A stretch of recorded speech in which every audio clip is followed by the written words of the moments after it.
Is nuclear better than solar? No, solar is the best. That's why it's actually being implemented.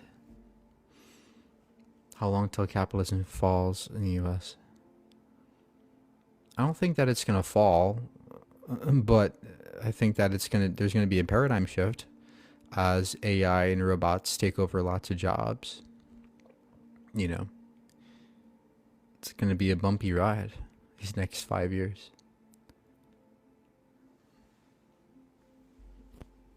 I gotta make my back straighter.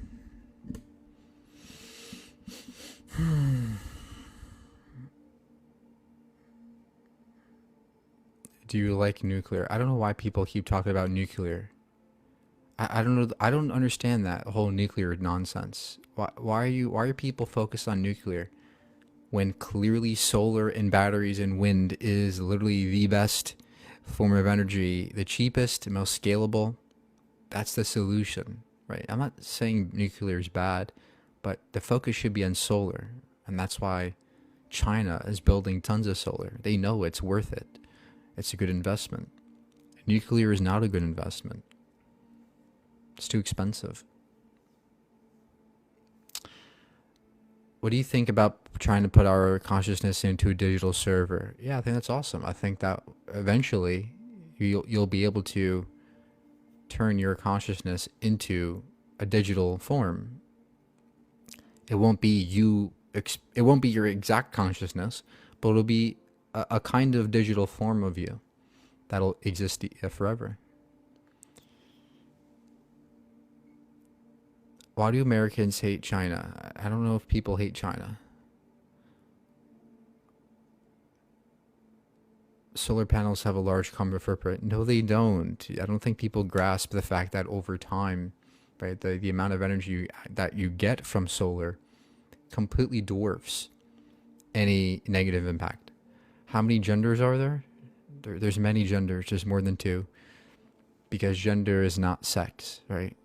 See, when you ask that question, you're like, oh, look how stupid he is. You think there's more than two genders. But you're forgetting that gender is not sex. Gender is a neurobiological thing.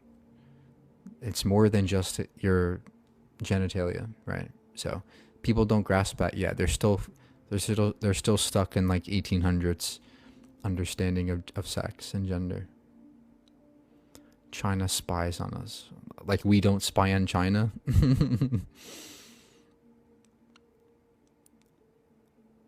Hey, Dr. Joe, how are you?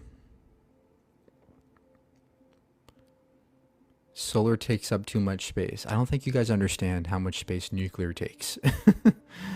It takes up land and water. Okay. I don't think you guys understand that you can put a field of solar panels in like Nevada or, New Mexico where there's like no actual arable land. It's just desert. It has no impact on the environment. It has almost no negative impact on the environment. It's only going to be positive. Plus, there's a rooftop solar. You could put on top of rooftops, and no land gets harmed. You guys don't. I don't think people. I don't understand the whole anti-solar thing. It's really like really crazy to me.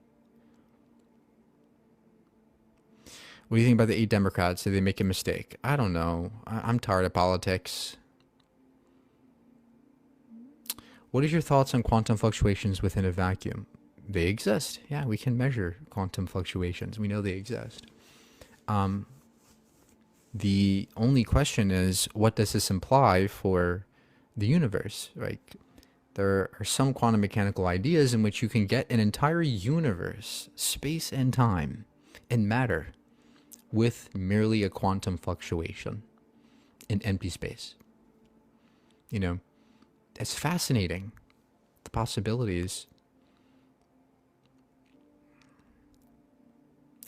Are Democrats winning 2028? I hope so. Do you know what antimatter is? It's just going to be the matter comes in pairs. Okay, it has a positive and negative to it. Um, and so the origin of matter, it came with a pair, but that over time, those those those antimatter particles got destroyed by positive matter particles, right? And so they annihilated each other, and we're left with the remnants mostly of regular positive matter. Now you can create antimatter in labs, but they quickly vanish. And so, yeah, antimatter is a very real thing. It exists in the universe, and it has a lot to do with the origin of matter.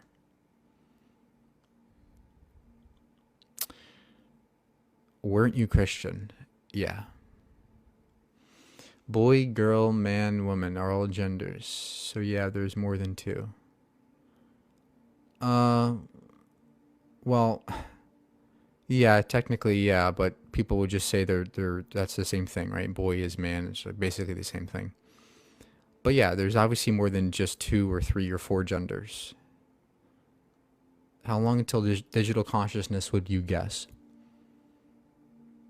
I would say within the next 10 years. I think that maybe 10 to 15 years until we can do some form of that.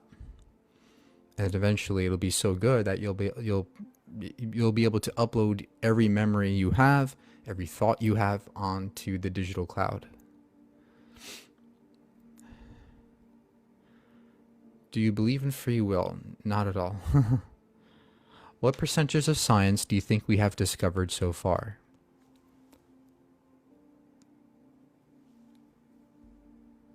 So we have no way of knowing that answer, but I don't want to say that that's a boring answer, right? Oh, we don't know. Who knows? But based on the fact that we have learned so much in the past 100 years in physics, I would suggest that we know a very low percentage of what's out there. Less than 5%.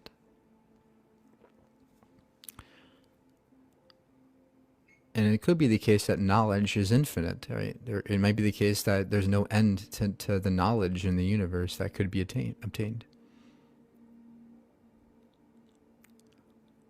What's your knowledge of philosophy or religion? I mean,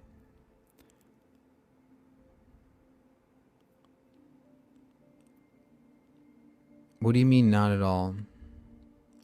We don't have free will. I don't know why this is such a shock for people. You know,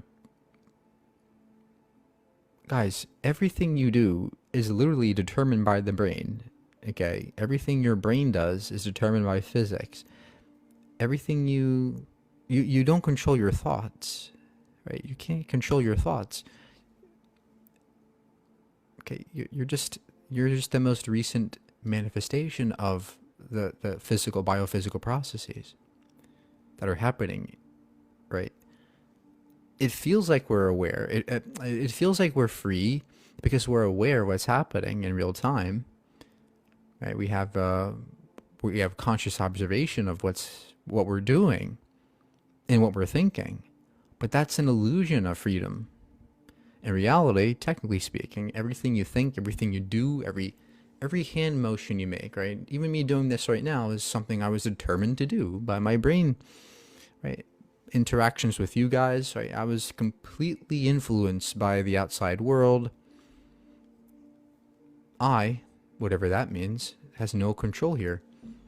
I'm just matter operating by the laws of physics. I don't see any room for freedom there. And what do you mean by free will? If you mean the ability to make decisions without any influence, well, that can't be. If you understand the laws of physics, there can't be free will. But you are your brain. But nothing about my brain is stagnant. My brain is always changing. But yet we call myself me. I call myself me, even though my body is always changing. The molecules in my body are not stagnant. They're always moving. They're always, in fact, every time you eat or drink, right, you're just replacing more of your body with new particles. Your cells die. Your skin cells, they all die within a couple months. You get new ones, right? You just keep getting new ones over and over again. So when you say you, what do you mean? Right? Are you talking about, you're talking about some kind of,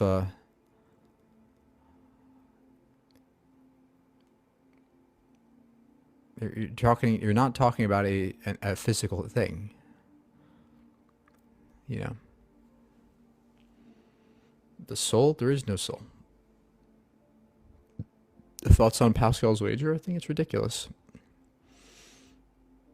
Is this your way of getting out of responsibility? No, just because we don't have free will doesn't mean we can't be held responsible or accountable for things. We don't merely hold people responsible just because they have freedom to do otherwise. No. No, we also hold others accountable because they were the ones doing the action. So, no, you don't need free will to have accountability.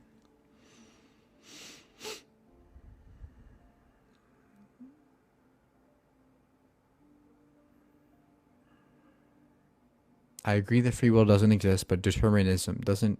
Does quantum physics bring a twinge of random? Yes, there's randomness in quantum mechanics, but that doesn't mean the thing you think it does. The way quantum mechanics works might be itself determined, right? I don't control randomness. Let's say it's random. Do I control randomness? Do I have freedom over what's random? No. So whether it's random or indeterminate, there's no freedom. There's no possible way for freedom. There's no room for it in my eyes. You know?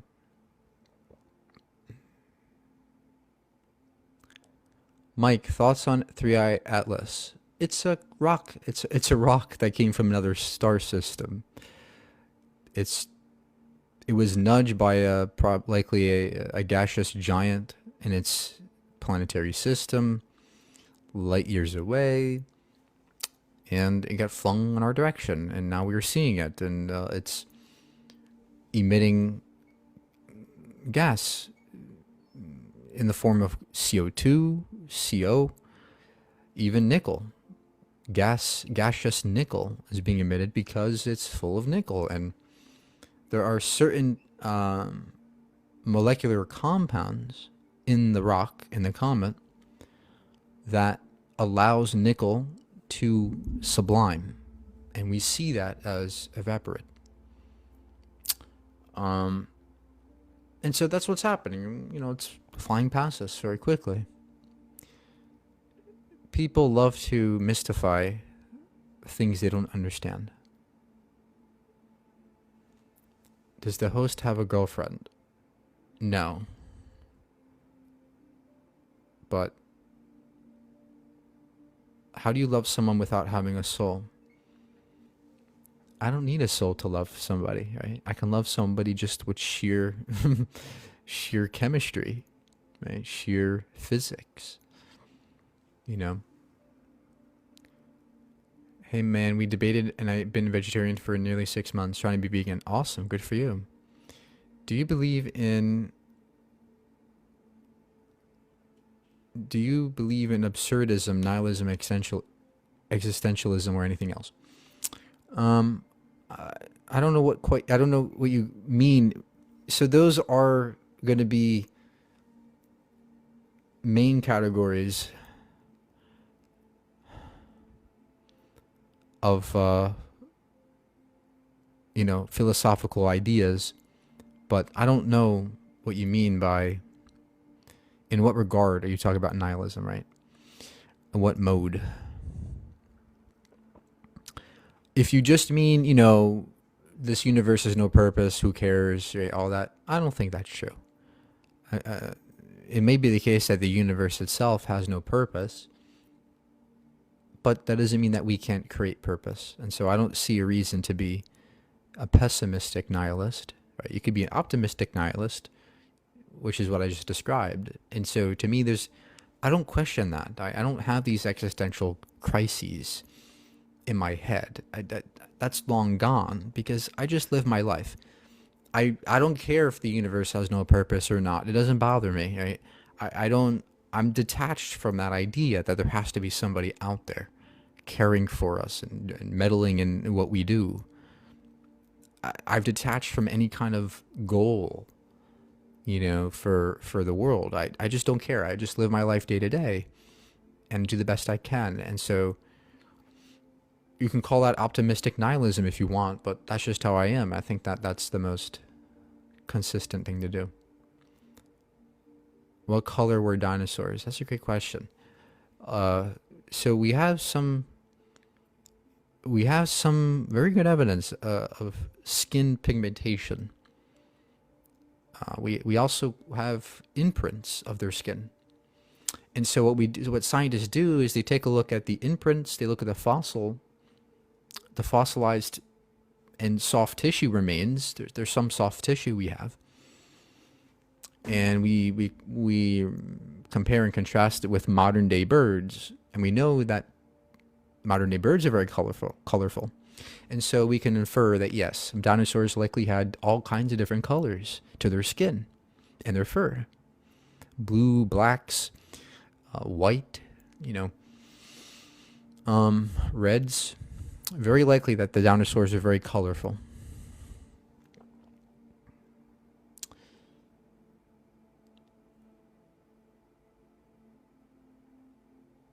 How did humans all across the globe worship snakes and Saturn if gods aren't real? Well, I don't know if they worship snakes. All humans did, but I think that snakes are something that are typically seen in the wild, in the animal kingdom as, predators and high up there on the predatory hierarchy, right? So humans tend to revere things that are powerful. We always do this. Humans, very natural human behavior to look at somebody who's powerful and revere them, right? So it's no coincidence that people tend to idolize snakes and lions and bears, and the more powerful among us. But Saturn is one of those things that everybody can see in the night sky. It's you can see with your naked eye. It's not a coincidence that people saw it in the sky and said, "Ooh, what's that?" It's different from the stars because the other stars they blink, but the Saturn doesn't. Right? It must be something peculiar about that angel or whatever they used to call it.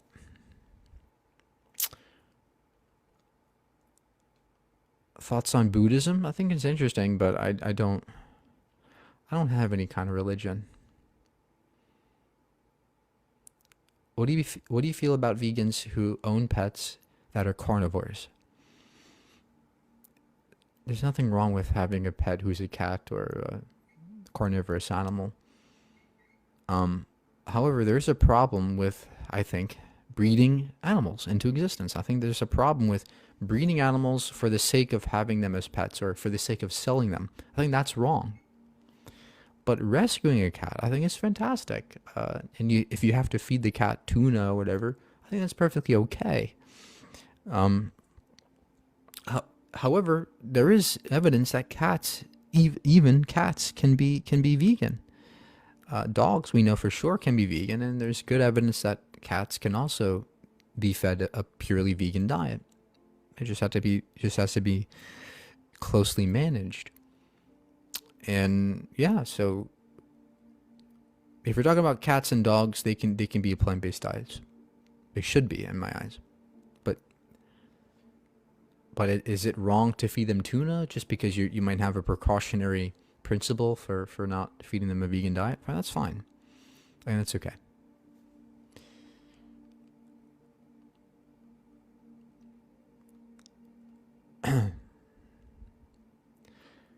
Do you think cats and dogs have souls? I don't think anybody has a soul, right? When you say the word soul, what do you mean? Where is it? What is it? What's it made of? Where does it come from? These are all questions that you can't answer. It's very common to say, oh, we have a soul. But if you look at the word soul in Latin, it means breath of life. And the ancients used to believe that because we are so animated, because we move and because it seems like there's an energy to us, the ancients said that this was a soul, right? That soul was the way, the reason why we move and talk and speak and do all these things, that we seem animated versus a rock. And so that is where the origin of the soul comes from. And that was the ancients who were they were not stupid for believing that.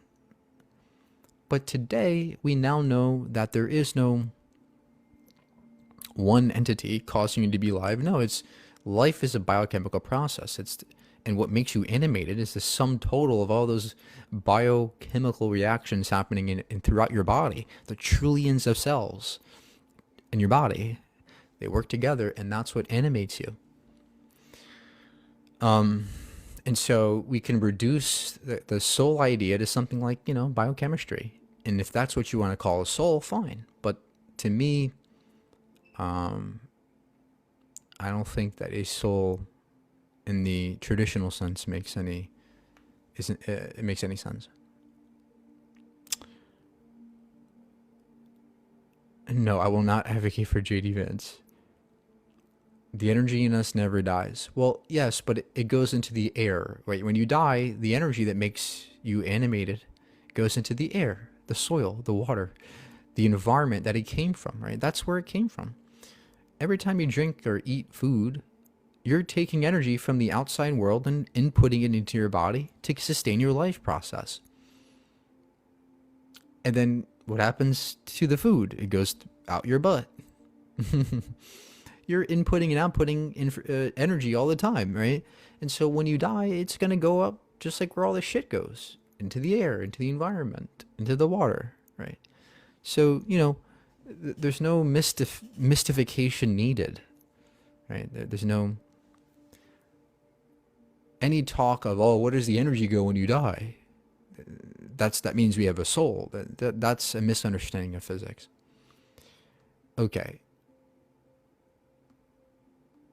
Will we ever live on Mars? Yes, I think that people will be definitely living on Mars and the moon in our lifetimes. I mean, look at SpaceX, Blue Origin. These companies are heavily investing in space travel because they know that it's the future of the economy. I don't think people grasp what that even means. In the future, you can see their vision is to put industry into space and to create the framework, the roadmap for a future space economy in which people can go to space. Tourism, and if you go to if you produce tourism in space, imagine having a vacation on the moon. Well, that needs employees, right? You need people to work there. You need resources. You need to build resources in space, right? So there's an economy that kind of grows around certain industries. Asteroid mining is going to be big in the future. Having robots in space and mining asteroids and using those resources to be completely independent in space is going to be a huge thing in the future. Living on Mars, living on the moon, having a base there. It's going to be huge. The economy in space is going to be far larger than the economy on Earth can ever be. Now, it won't just be humans who will be the beneficiaries of this space economy. It'll be mostly AI and robots in the future. Humans are on our way out, biologically speaking, where technology is getting so advanced that by the time that happens, most people will be replaced by robots. By the way, robots who will be themselves conscious and living.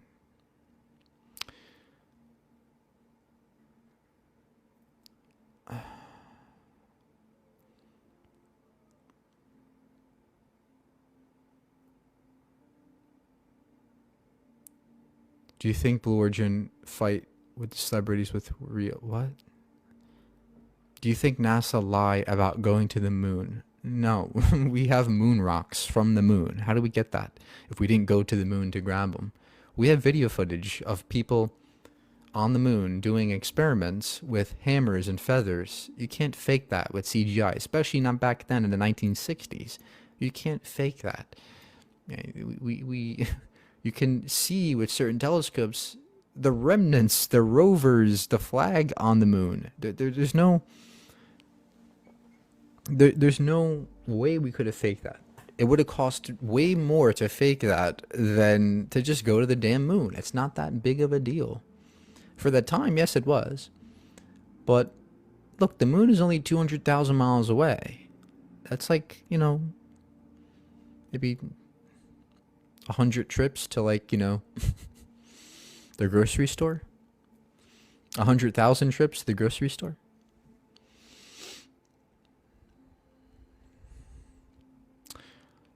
Okay. Will you go on Elon Musk's ship? No, I do not like going to space. I would not want to go to space. I get height. I have a fear of heights and stuff, and I would get very dizzy. Plus, it's very dangerous. Space is not easy. It's very dangerous right now, especially. Will Voyager 1 be the last ever piece of human evidence? Yes, it can be. It could be. If the Earth and Moon are destroyed, yes, it will be the last remaining evidence of humans, especially. But there are some. If the Earth survives, there are some parts of the Earth that we have manipulated that will outlast, that will live, that will exist for millions, even perhaps billions of years. Like plastic. Right? In the geological layers of the Earth, there is building right now plastics. And so eventually that will be a permanent footprint that something human happened there, right, in this time period. Plastics.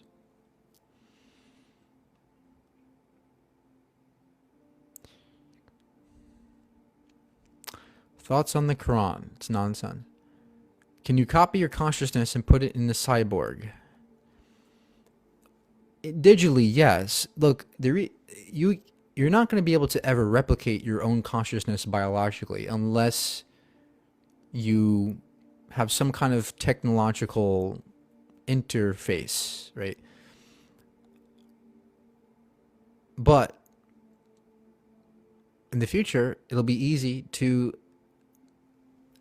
copy digitally your kind of framework for consciousness and put into a robot, right? Put into a cyborg, whatever, like the movie Avatar, right? Like those people who would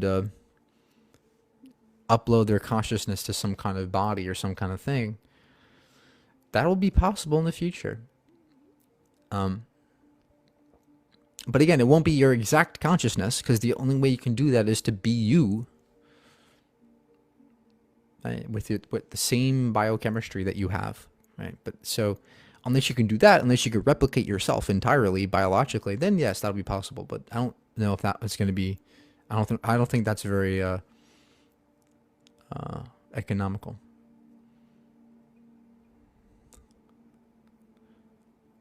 What made you go into science?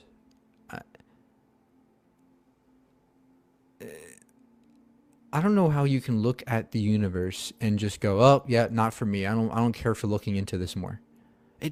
To me, it's just part of my nature to be absolutely astonished by the way the world works.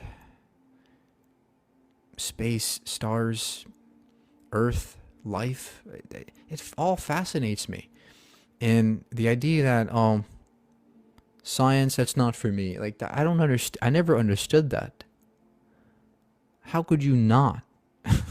Like you got to be made of wood to not care about what happens out there in the universe. Are there aliens? Is there life? How do you look at that and go, "Oh, that's stupid. I don't get it." You know? What if time is just slower here, so when the sun runs out, another one comes along? That's not how that works. When we say time moves slower, we don't mean that time actually ticks slower as you perceive it, right? Your perception of time will never change. Even inside of a black hole, your perception of the ticking of time, the way it moves, will be the same. It's weird. It's very funky, but uh, you have to. It's not easy to explain this, but you have to realize that time and space are is just a mere fabric, and the fabric can stretch.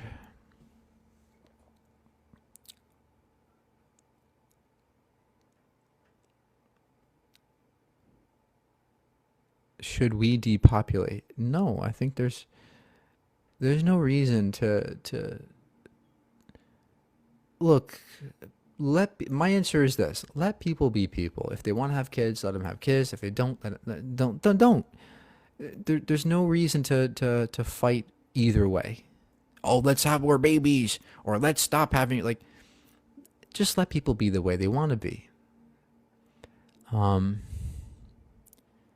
it's gonna be okay whether or not we have more people in the future or less. It's gonna be okay, right? People are just they're so anxious about future populations of people. To me, it's irrelevant. What's your favorite sci-fi movie? So the best sci-fi movie in my eyes is Contact. I think they did such a great job on that movie. But I also like Interstellar, The Matrix, Back to the Future.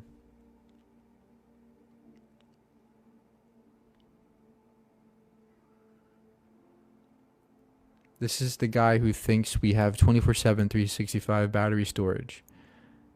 I don't think you understand. Yeah, we do. We have batteries. Do you not know that Tesla has megapacks? These are huge batteries that store energy all the time from solar and wind. Did you know that? We already have battery technology. That's why China is building solar and batteries. I don't understand why this is like China's already doing it. I don't know why people are so like stuck in time on the solar thing. Would you still have a contention with Christianity if it didn't reject modern science? Well, I don't know if Christianity inherently rejects science.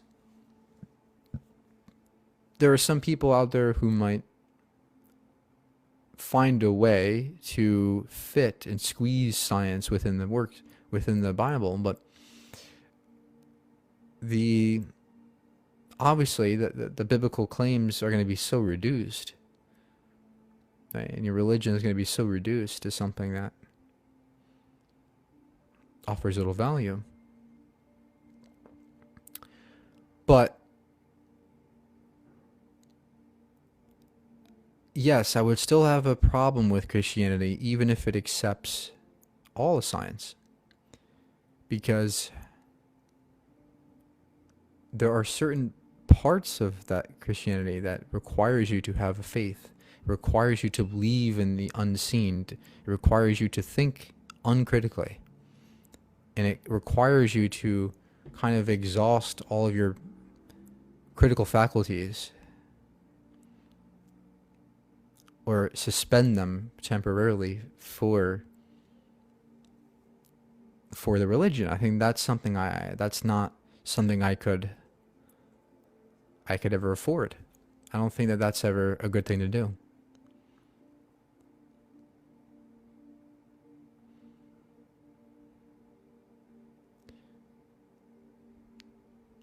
Do you believe AI is being used for more bad than good? Right now, yes. Right now, the consumers of AI are totally misusing it for the most part. I mean, we have memes and videos that are scamming people. Right now, the public doesn't quite. It's like a baby getting a new toy, right? They're gonna just mess around with it. They're gonna bang it around and misuse it. And so we're kind of like in our adolescence of AI right now. We have to learn how to use it properly. But once we do, it's going to be great. It's going to be like the best thing ever for us, right? If you think about it, what has unlocked the age of prosperity that we see today in the world, right? What has unlocked all this? It's intelligence.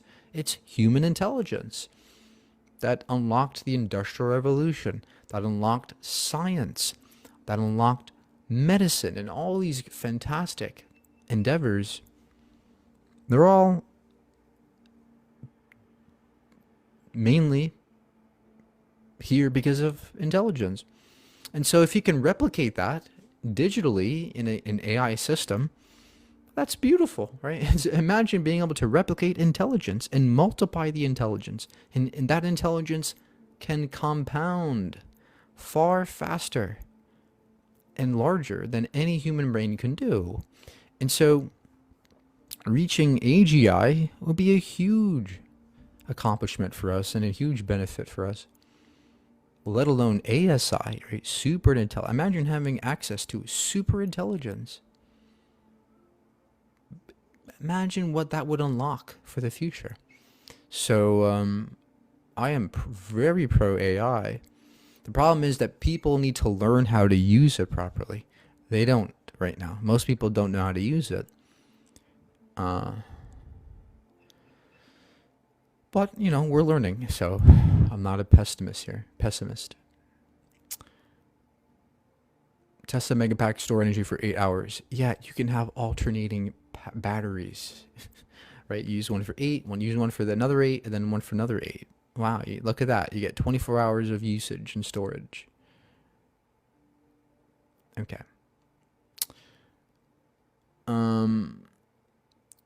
You've seen AI videos of me?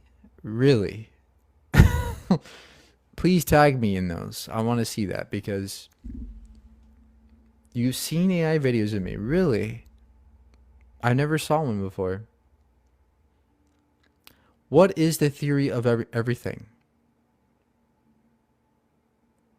Mike, you better message me later.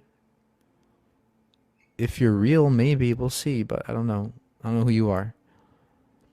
Where does your energy go after death? Like I said before, it goes into the air, water, and soil. So the theory of everything is an attempt at describing or at least melding together quantum mechanics and the standard laws of physics that Einstein produced and Newton, right? Combining those together would be a theory of everything, right? So for example, Einstein's equations, they stop at the Planck scale, right? So whatever happens beyond a black hole singularity, we don't have no idea. We're completely lost, right? Whatever happens beyond the event horizon, it gets very fuzzy. Einstein's equations, you try to plug them into a black hole, you get infinities, you get errors, it makes no sense. If you try to understand what happened before the Big Bang, right? The very, very beginning of time and space as we know it, you plug in Einstein's equations, you get errors and infinities, it makes no sense. Quantum mechanics says, let's go a bit deeper. Maybe there's a deeper way, a more fundamental way to describe things, right? And so it talks about fields, that particles actually are parts of fields. And these fields permeate all of space and time, and so the missing link is quantum gravity. So we can quantum mechanically explain particles. We can the scope that quantum mechanics has right now is fairly large. It's just a key piece here, quantum gravity, right? How do you explain gravity quantum mechanically, right? Is it a particle of gravity? Is there graviton? We don't quite understand that yet, right? How does space and time, it has to do with space and time itself, right? How does space and time itself, how is that explained quantum mechanically? Scientists don't quite understand that part. And so, but if we could explain quantum gravity, if we had a theory of quantum gravity, we could explain what happens inside a black hole. We can explain what happens before the Big Bang. We can explain All of those huge things, those huge puzzles, we can explain them with quantum gravity. But we don't have that right now, and that's what Stephen Hawking and Guth and all these physicists, theoretical physicists, have been trying to find out for all their lives. That would be a huge breakthrough in science, the biggest ever. Hey bro, what do you think on the existence of aliens? I think aliens are, I think that, I mean, obviously given the size and scale of the universe, it's very likely that there's some kind of life out there. But, you know, people forget that life is just a biochemical process. On the Earth, it happened very quickly. Life emerged from very basic stuff very quickly. And so understanding that, you realize that life could be almost everywhere in the universe in a very simple form, right? Mars could have life. In fact, Mars is actually a very good candidate for life in the past. Saturn's moons, Enceladus, Titan, these are very good candidates for life. We find the ingredients of life, the basic blocks of life, everywhere in the universe. Everywhere. So I suspect that very simple forms of life like bacteria is very common throughout the universe. But what's not common is intelligence. Why? Because on Earth, it took 4.5 billion years to get the first really intelligent species, us, capable of radio technology and space travel, right? That's I think the threshold for true intelligence, right? Having a civilization. And so but look at how hard those are to come by, right? It took so long, it took so many steps, and if one thing went wrong in our past, perhaps a volcano or whatever, or a war or famine or disease, it could have disrupted the entire timeline, right? And so the fact that so many things could have gone wrong and can still go wrong, right? Tomorrow, nuclear war can break out and we could all be gone. Very possible. And so I suspect that intelligent life is very, very rare just because of how difficult it is to come by. How many things had to be correct.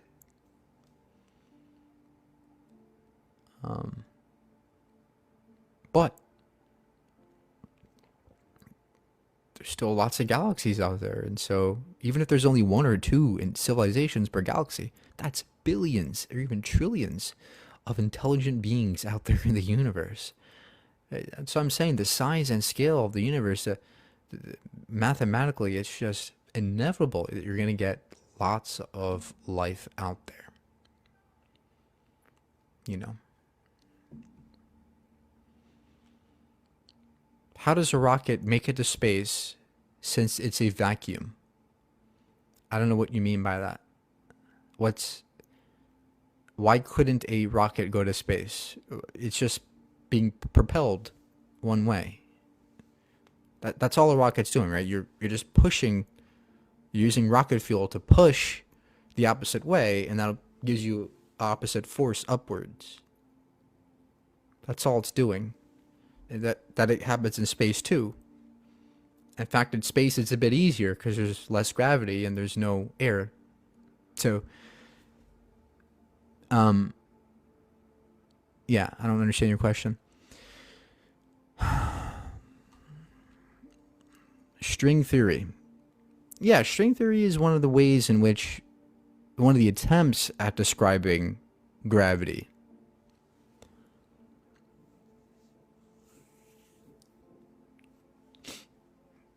But again, it's still not very, we're not very confident yet.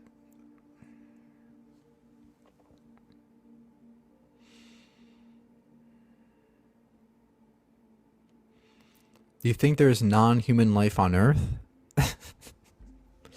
Yeah, I think there's lots of non-humans on Earth. What do you mean?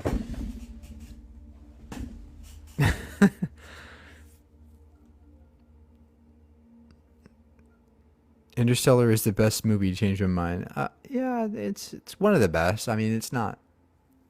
I don't think it's the best because I mean the story was kind of lacking. You know,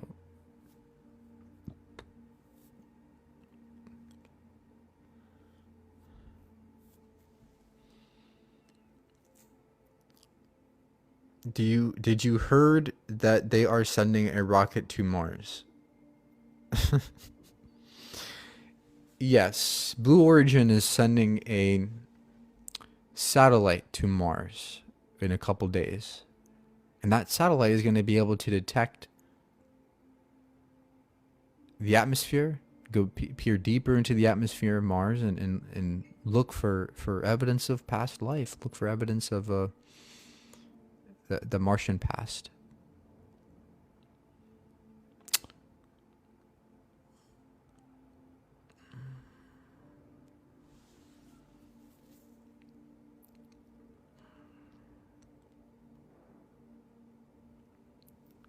Thoughts on nuclear energy? I don't understand why people keep asking that question. I think it's not the best form of energy. I think there's far better ones.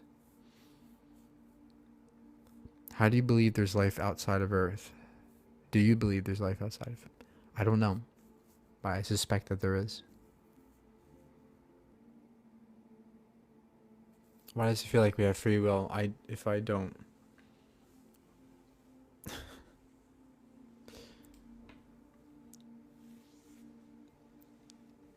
Because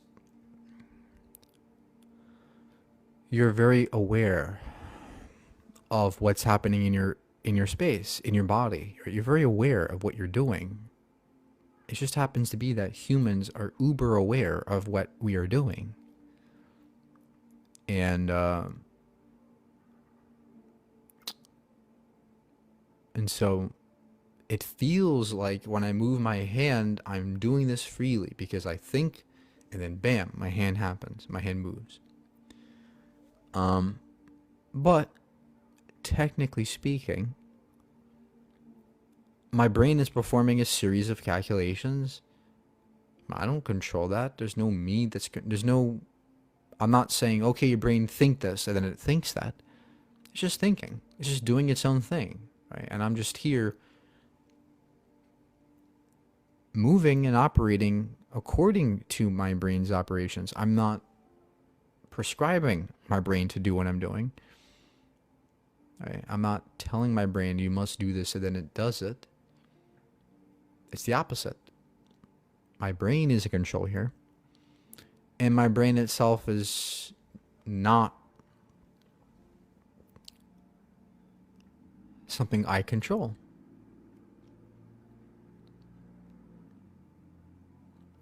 I can't think, I can't control my own thoughts. You can't. You don't do that.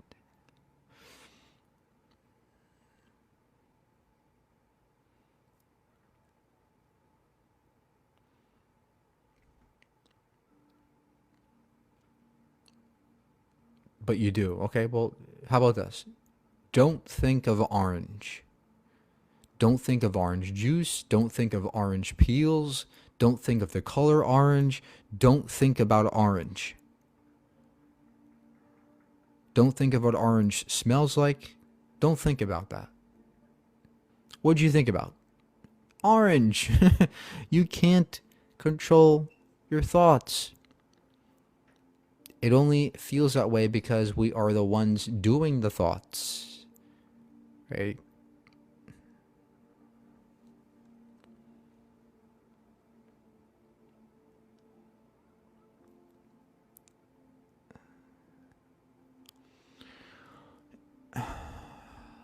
I actually thought about Batman. Okay, but there is something causing you to think that Batman, right? There is some other thing happening in the brain that you didn't control. The point is that you're not controlling your thoughts. You're just thinking and you're just aware of the thoughts. You're just aware of some thoughts, by the way. In fact, most of what we do is unconscious. 95% of what you are doing throughout your entire life is unconscious. Think about it. You're sleeping for 8 hours of the day. That's a whole 8 hours, a whole third of your life gone, not conscious. When you drive, when you take a shower, when you do basic mundane tasks, you're doing that unconsciously. You're not actually thinking that much. Your brain is very low, has very low activity. So the point is that we're not in as, at least at the very least, we're not in as much control as people think we are. And I suspect that there is no free will at all. It just feels that way because we're aware of what we're doing to a degree. And it's freaky to think about this, right? It freaks us out, especially coming to grips with the fact that we don't have free will. It sounds scary because we want to be in control. Right? That's how humans work. We love being in control. We love power. And the minute we think we don't have it, we get scared. We get anxious. And so that's understandable why you might think that. But technically speaking, look, I live my life as if I have free will because it's just so intuitive that we think we are in control. So that's how I live my life. I seldomly talk or think about free will.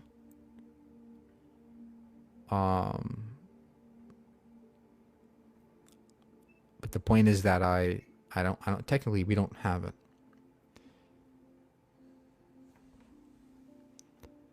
And nothing about my life changes, whether we do or don't.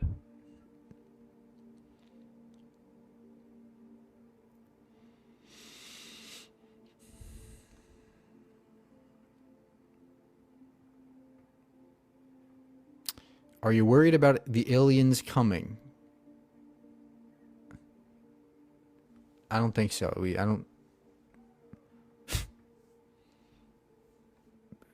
I don't think that anybody's arousing the aliens right now.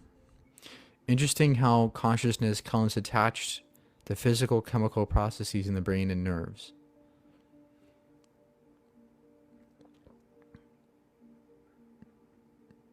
What do you mean comes attached? Well, first of all, I think that the body is a fascinating thing.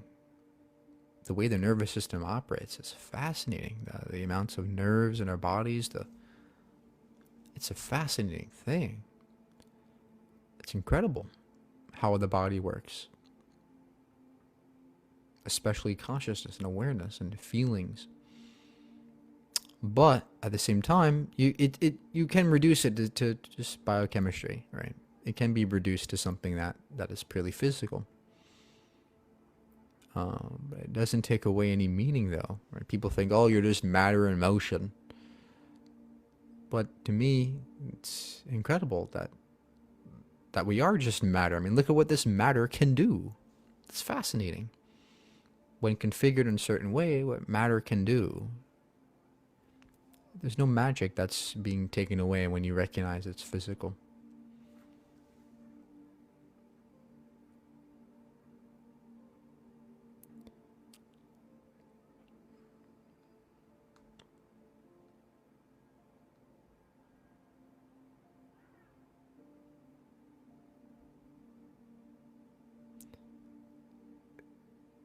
Is it okay for me to commit committee crime? What?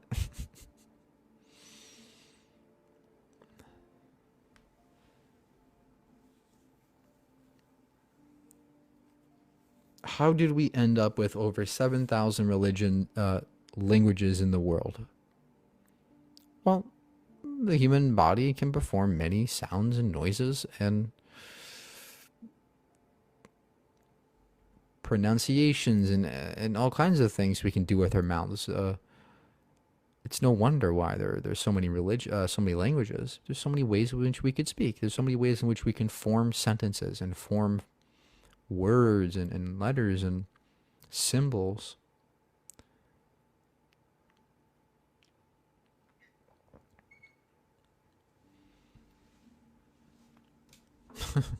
You speak and understand them all, yeah. Imagine that. Imagine being able to understand and speak every language fluently.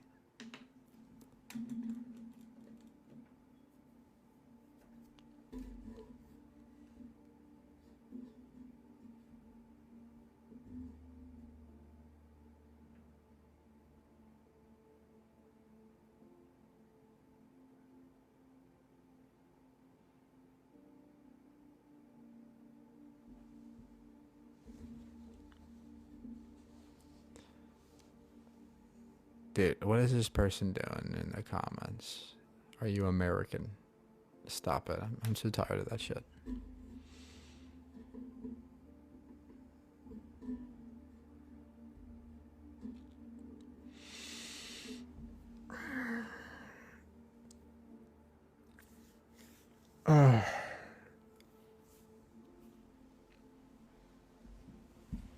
Do I believe in hypnosis? Uh, look at religious people. No. I think that the human brain is very susceptible to hallucinations, to certain patterns, certain stimulation. I think we're very susceptible to those kinds of things.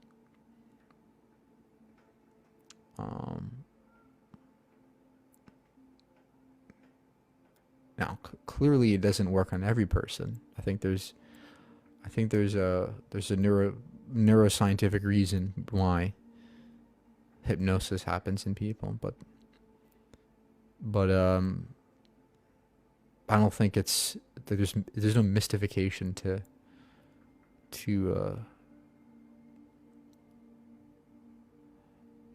who's to say that hallucinations can't be real in some way? What do you mean? It's like saying, oh, well, who's to say that thoughts aren't real? And like if I think of a Teletubby, that means the Teletubbies exist. No. Thoughts are just thoughts. They're not real.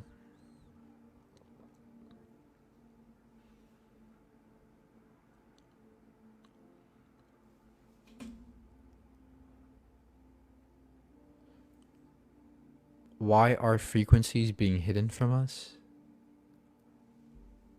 What?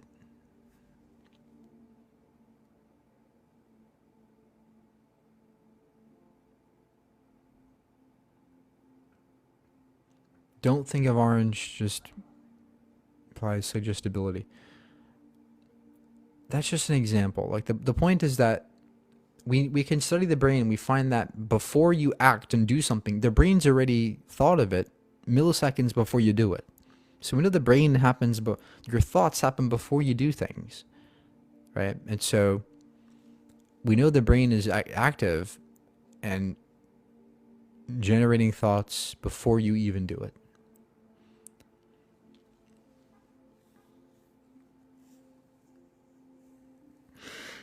And if you believe in the laws of physics, okay, then you would recognize that there is no freedom because we're all beholden to the laws of physics. I can't change the way physics works. I am completely subject to the way it works. Okay, we're slaves to the laws of physics. I can't change that. And so how are we free? How is it the case that every thought of my brain is determined by physical processes and I have free will? That doesn't make any sense. It doesn't make any sense. And again, like I was saying, on top of this, we know that 95% of what a person does throughout their life is done unconsciously, mindlessly.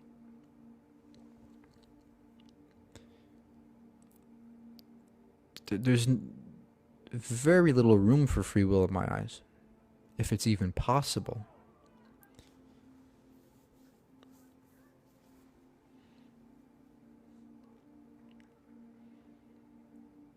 Like, have you been on a famous podcast yet? Oh, man.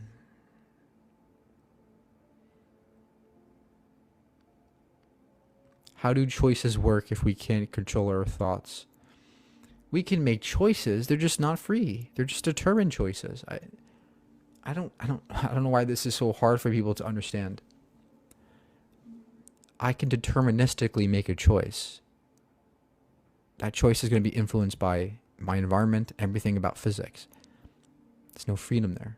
It's not a free choice. It's a choice, but it's not free. Determined by who? There doesn't have to be a who, right? It's just physics, just nature itself, space, time, and matter. You don't need a who. Oh, the puppet master. That's it. No, there's no man with a string holding out my hand.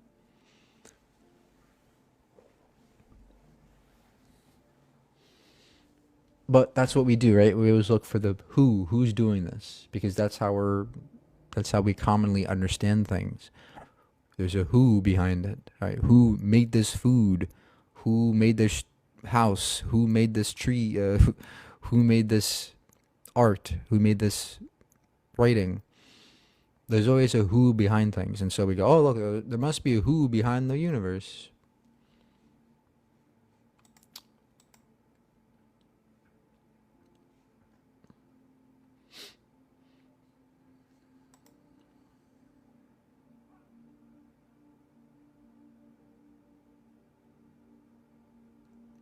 But if you're choosing to hold up your hand, isn't that your free will? No.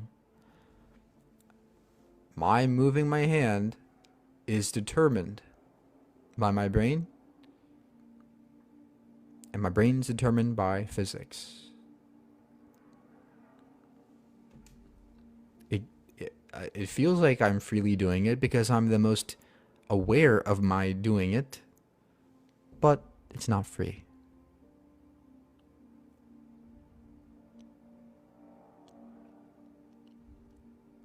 Is your issue with the Abrahamic God or intelligent design in general? I don't understand. When you say I have an issue with it, what do you mean by that? Like I'm angry at God? No, I'm not angry. I'm not like, oh, I hate God. No, right? If you mean like a logical issue, yes, there's a logical issue with God. There's no evidence for it.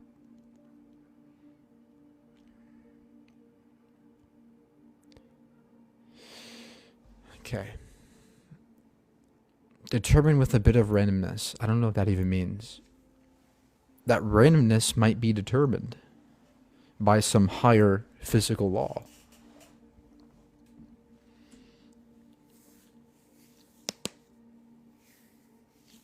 Randomness is relative. If I were to hold a bag of dice in my hand and roll them, it would be random to me. The results of that roll would be completely random in the context of rolling the die. But in the context of the laws of nature, in fact, it is the fact that if you were to count up the velocity, the motion of every particle in my hand, you can deterministically know exactly how that roll would end up.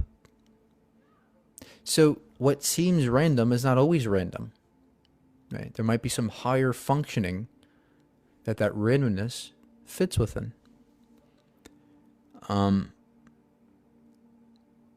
Again, randomness is relative. It's a relative word.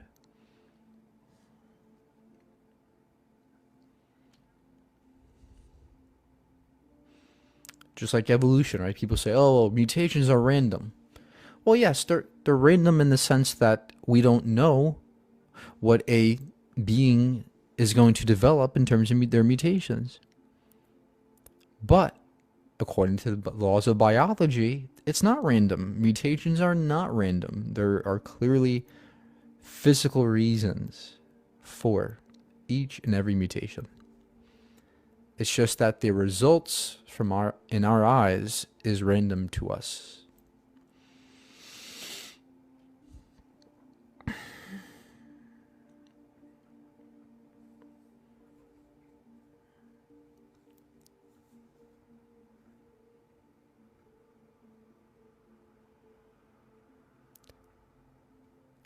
Do you have any scientific arguments? What do you mean?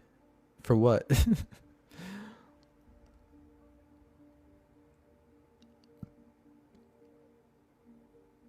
Do I believe there's a metaphysical issue with God?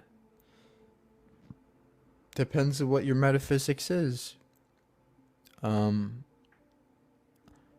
but if you're going to say that God is all knowing and we have free will, I think that's a problem, because how can God have free will? How can we have free will if God knows what we will do?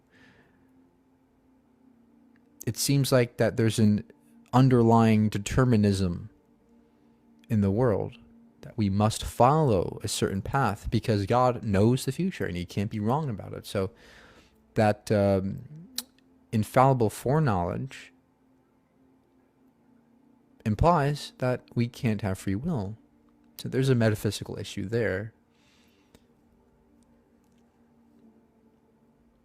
Thoughts on Atlas 3I?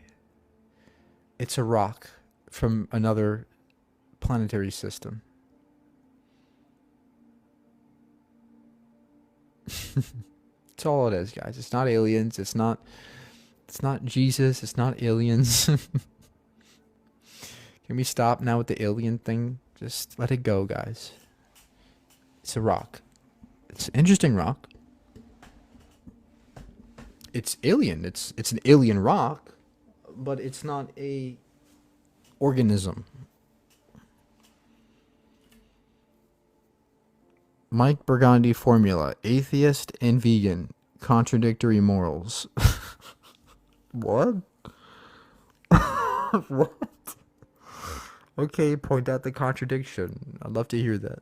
I'd love to hear this. Ever heard of cyberpunk? Think civilization will reach that level. Not with jump around. No,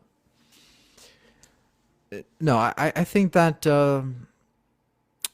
yes and no, because there won't be enough people in the world in the next 50, 60 years for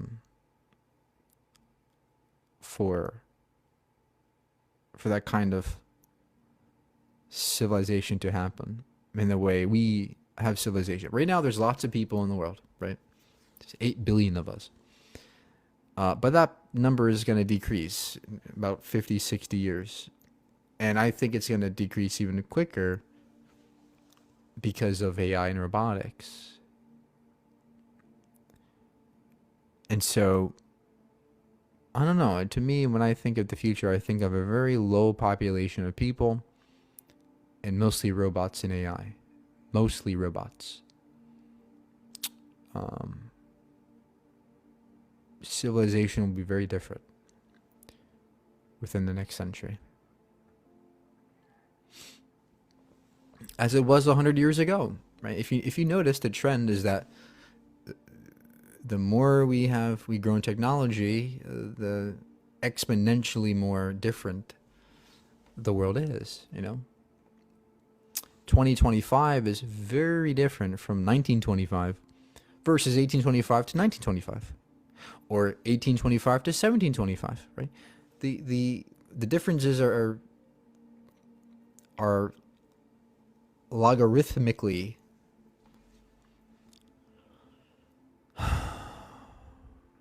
different. And so I think that eventually we'll reach a point where even 10 or 20 years of advancements will render a very different kind of structure.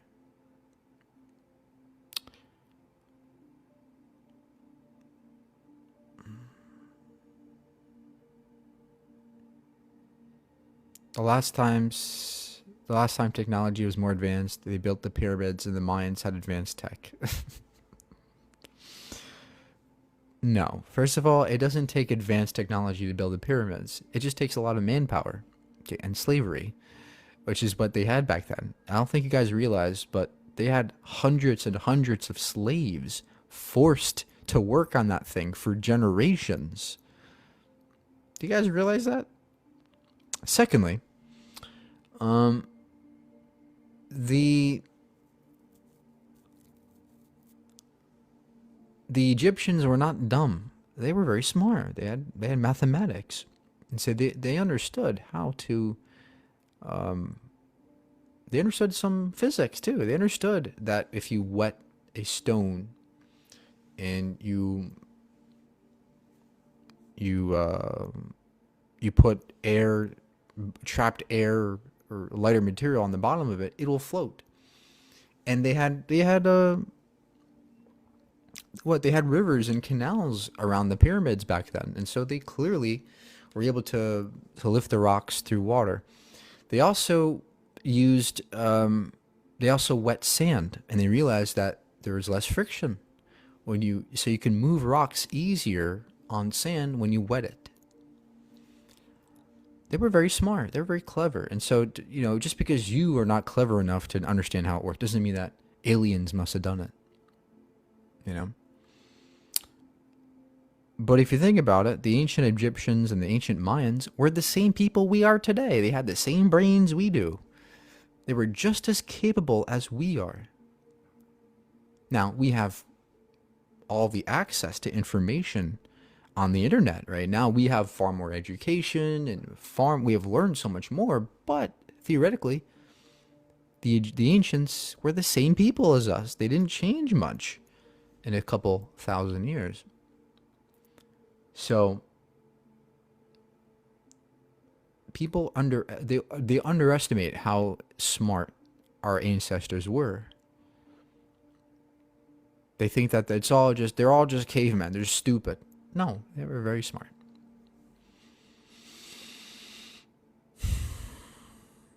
However, that doesn't mean they had flying cars and all this Atlantis stuff. No, let's not get too extreme here. Yeah, and both sides. They weren't they weren't like these advanced. No, they were just people who looked at the stars and the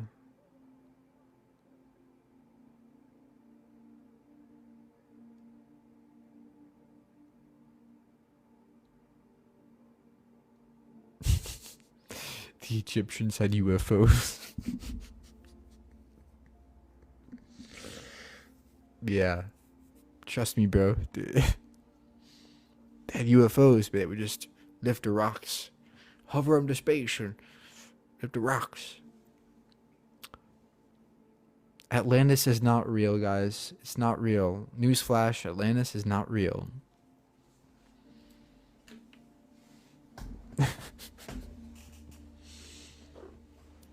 I can't.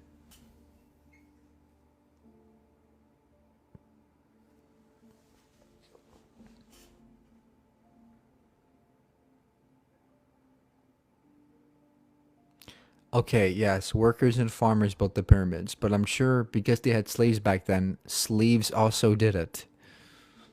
They also were a part of it. Almost every civilization had slavery. So to deny that, I think it's crazy. Are you employed? Yeah. I work with your mom 9 to 5.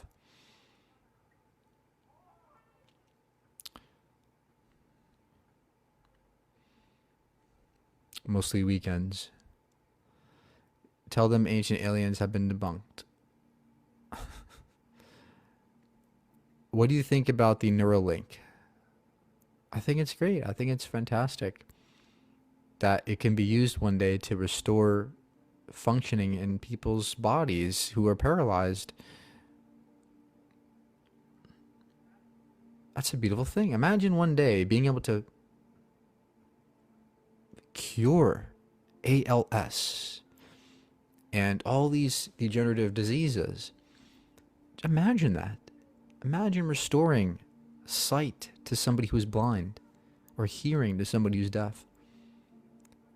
That's what's possible with Neuralink. And far too many people go, "Oh, Elon Musk, he's just a far right extremer." Let that go. Recognize that the fantastic technology that this is. Same thing with SpaceX and Blue Origin. It's like, oh, the rich people are doing it, so that's stupid. No, I think it's exciting to that we live in a world where this kind of stuff is happening in front of our eyes. You know, to hold a grudge against somebody just because they're a billionaire or just because they are rich, and I think it's absurd. Or they're on the other side of the political aisle, or I think that's not a good reason to be divided.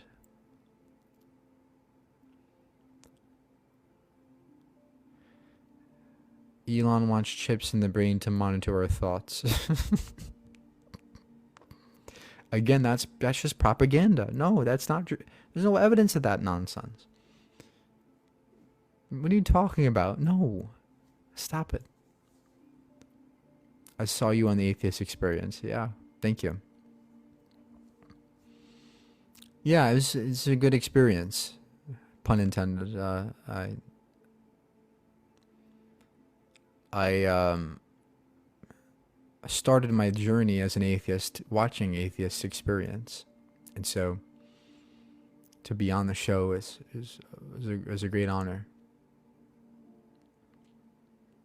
Now, we had some really bonkers callers. We had some really weird, crazy callers, but it was funny. Dean's still angry over vegan teacher. I don't know what you're talking about, dude. I don't care about I don't care about any other influencer. I don't care about any other TikToker. I'm doing my own thing. I don't care about anybody else right now. Nihilism is honest. One day you'll be honest and realize that. What? What? Nihilism is honest atheism. One day you'll be honest. What? I don't understand. I'm so lost.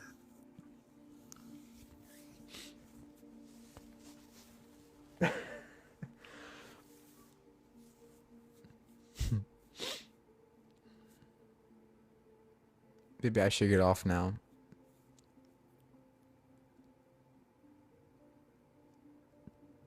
Mike does it for the love of the game. Well, yeah, I don't make any money doing the lives. I mean, obviously I make money doing content creation on my main channel. So yeah, I do it for the money on my main channel. But also, I do it because I love science, right? So yeah, it's both. I don't just do it just because it's not fair to say I just do it because I like it or just because it's my passion. But yeah, that's a big reason why I do it. You know,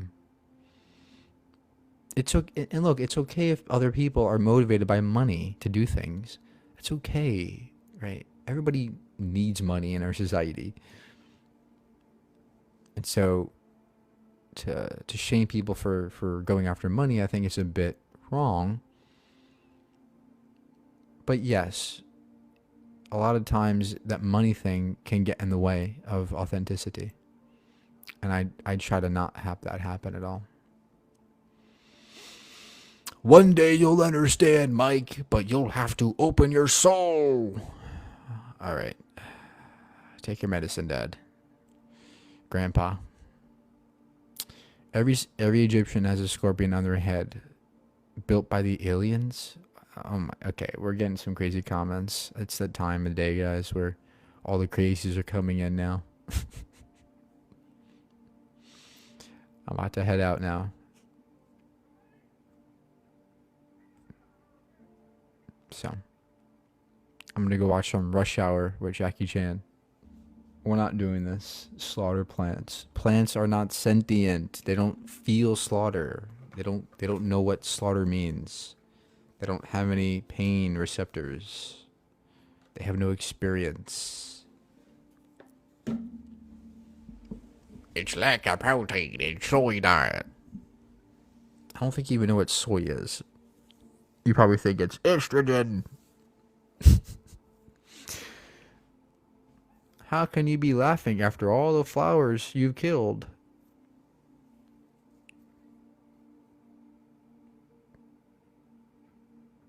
Oh no, boo hoo. Flowers are dying. But see those vegans, they love to kill plants. So let's just kill all those billions of cows instead. Yeah. That don't make any sense.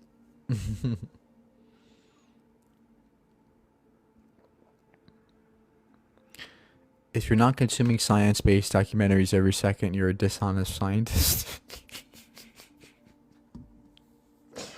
What? What? Wait, you think documentaries is science? A documentary is not science. A documentary is just an aid. It's just an aid for understanding some things, but it's not what you should be doing for your research. Right? Documentaries are not very good at sources of data. Impossible Burger has a billion ingredients. It doesn't. But who cares? It doesn't mean it's unhealthy. Okay? It can have 1,000 ingredients and still be healthier than steak. So you have no point.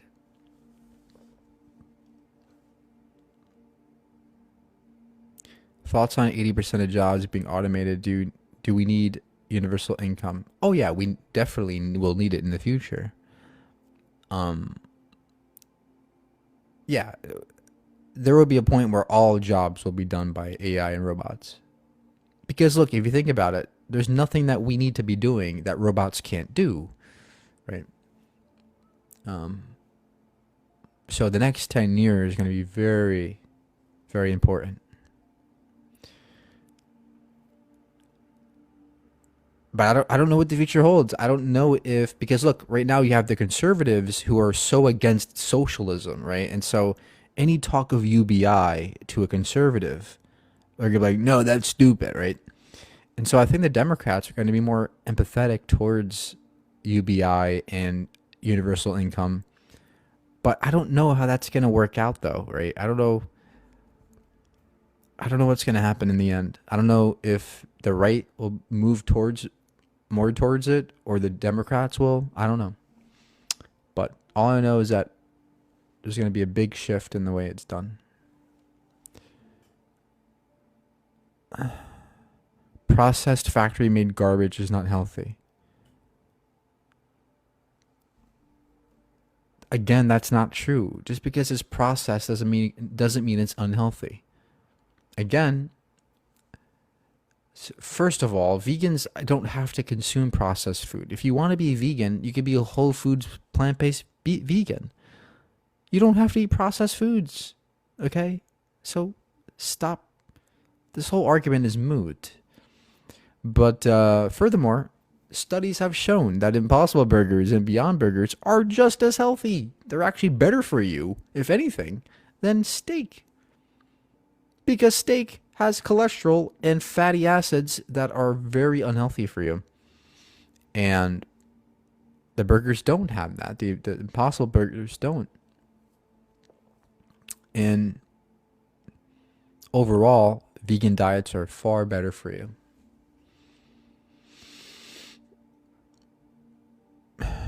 I haven't eaten Oreos in so long.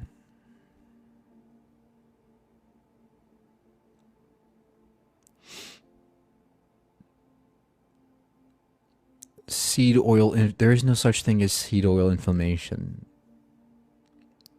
You would have to consume so much that you basically die. On the opposite side, the meat is inflammatory. Meat and dairy is extremely inflammatory to your body. Okay, that's why we know meat raises your risk of heart disease and cancer, especially colon cancer, which is rising in people. Oh, wow, what a coincidence! Where more people are eating meat and dairy, cheese, it's in everything now. They're eating less fruits and vegetables, and we get more colon cancer. Oh, would you look at that? It's not the seed oils. Okay, it's the excessive amounts of calories and the excessive amounts of meat and dairy that people are stuffing their faces with. There's no evidence that seed oils are causing any health problems. Zero.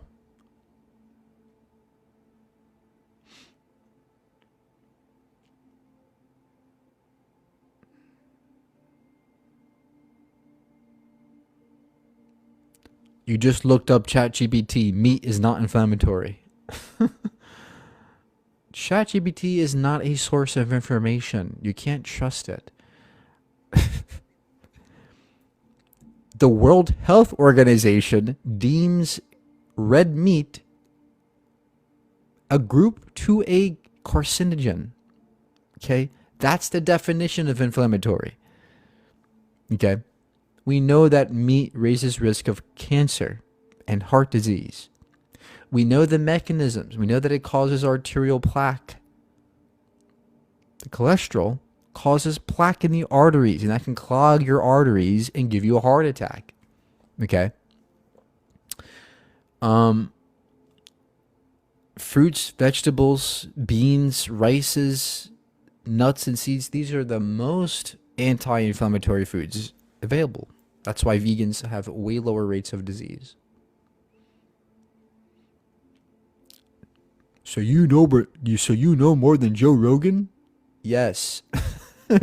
I think a monkey knows more than Joe Rogan. You're saying you're smarter than ChatGPT? What I'm saying is ChatGPT can be mistaken. It often hallucinates. Okay? What that means is it gets wrong information because it just has to spit out something to you.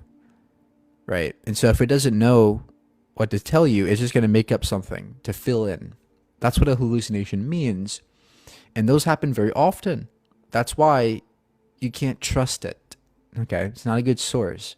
You have to look at better sources, like I mentioned, and you didn't.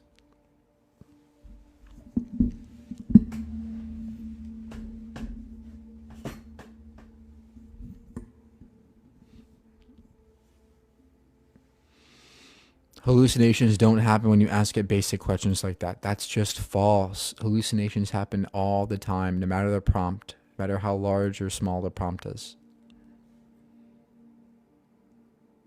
You know, you guys, we can't rely on ChatGPT so much. It's causing us to become dumber. It really is. I'm sorry. The more we rely on AI, the dumber we get. I'm just telling you the truth. Okay? People don't know how to research anymore. They think ChatGPT is research. It's fucking not, right? Learn how studies work. Learn the methodologies of studies. Learn how experiments and science works. Learn those things before you use ChatGPT. Otherwise, you're going to be completely lost in the realms of research and debate because you have no idea what you're talking about. If you're trusting ChatGPT and blindly trusting it, that's a problem, you know? If ChatGPT agrees with you, it's a fact. No, that's exactly wrong. No. ChatGPT can say true things. Yes, but it doesn't mean that you must agree with it all the time. And if it agrees with you, it must agree. It must be true. It also means that it can get things wrong. So whatever it says doesn't necessarily mean it's correct. Why can't people grasp this? Why is this so hard? ChatGPT is not an authority. It's not an authority. It gives sources. Okay, great. And give the source that shows meat is as not inflammatory at all to your body.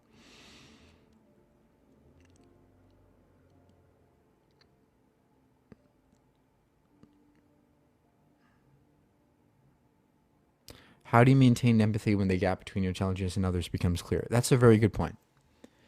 I'm getting lots of people messaging me about that. People who recently become vegan or recently leave religion, and then they're immediately met with like the contrast between a world that doesn't care about any of these things. They're just doing all these bad behaviors and they don't seem to care, and you're like, oh my god, like you feel terrible, and on top of that you feel like you can't do anything to help the whole world. My advice is to firstly understand why they are doing the things they're doing.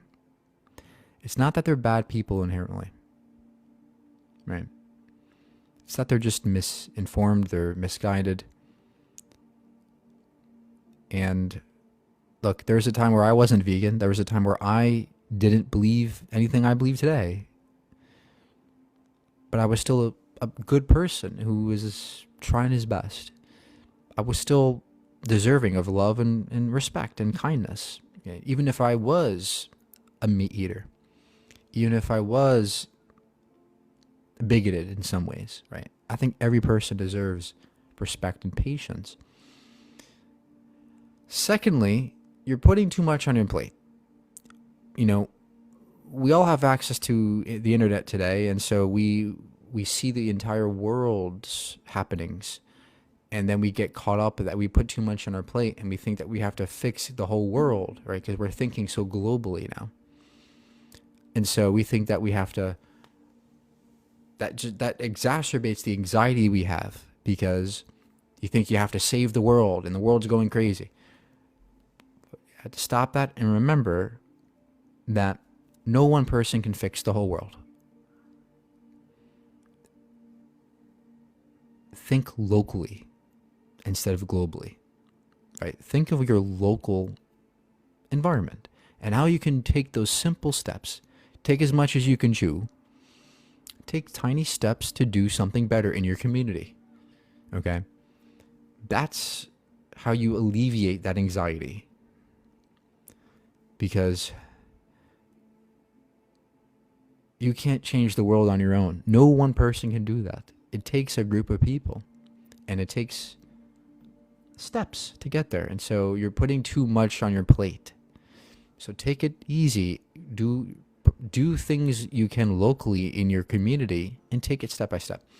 That'll give you the confidence and alleviate the anxiety that is so healthy for you. Because look, if we're all anxious all the time about this, and we get stuck in our own thoughts, and we just keep overthinking about this, that's not going to help anybody, right? You have to help yourself before you can help other people. And so my advice to you is to think locally and do what you can in your local environment, and that'll be so beneficial for you and for the people around you, and that'll give even more people the confidence they need to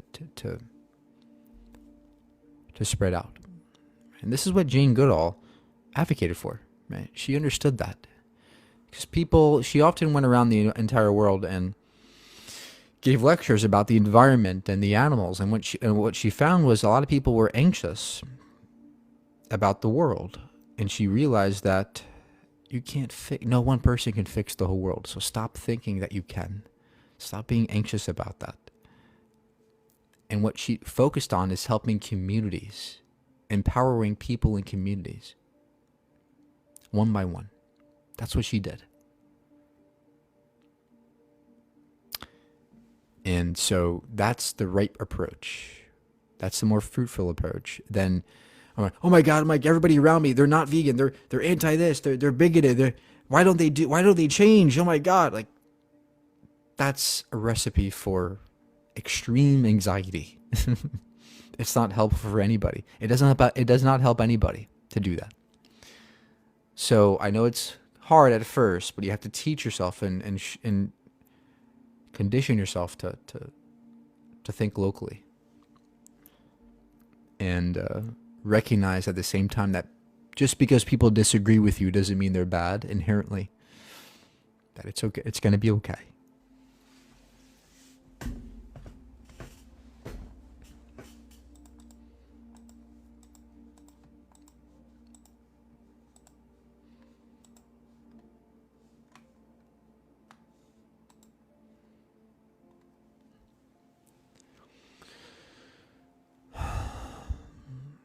I just can't like them. Well, that's something you're going to have to deal with, because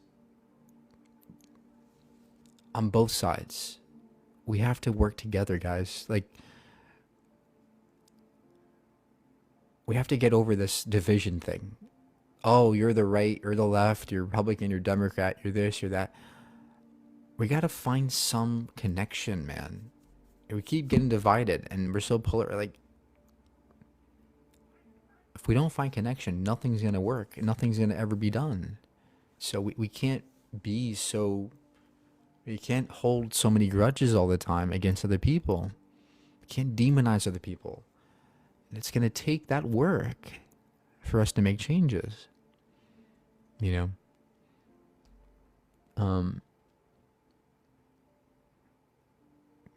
But I know it's hard. I understand it's hard. Just realize where people are with you. Okay. Always remember Parker said he would die for you. Yeah.